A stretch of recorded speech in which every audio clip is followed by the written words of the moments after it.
Quiet, numbskulls, I'm broadcasting. King Charles is alive. But for about 16 minutes, one British radio station accidentally gave him the most dramatic retirement announcement imaginable.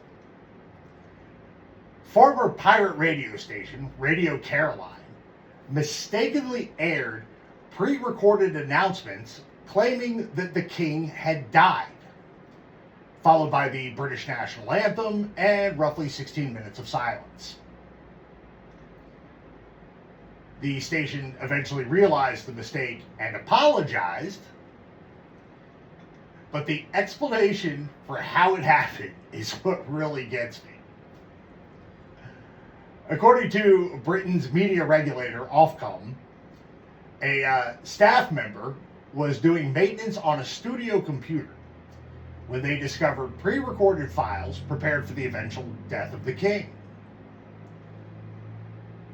The files were labeled with a strict note not to play them. So naturally, the employee played them, quote, out of curiosity. That is not curiosity. That is the exact moment that common sense left the building.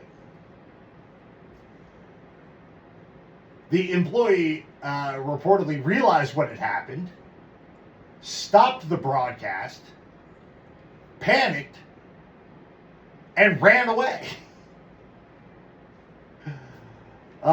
Which explains the 16 minutes of silence, because he just, forgot to hit play on the next thing, and there you have it.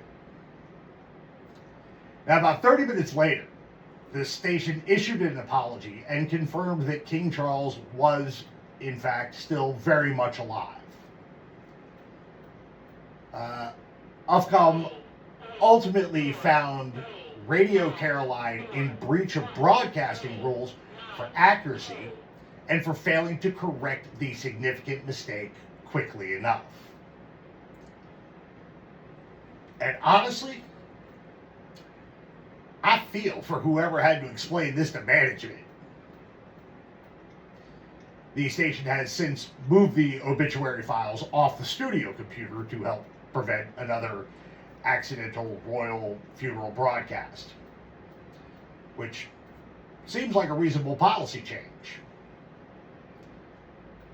Because apparently the new rule at Radio Caroline is, if a file says the king is dead, don't click it just because you're curious. Which feels like a rule we really shouldn't need written down.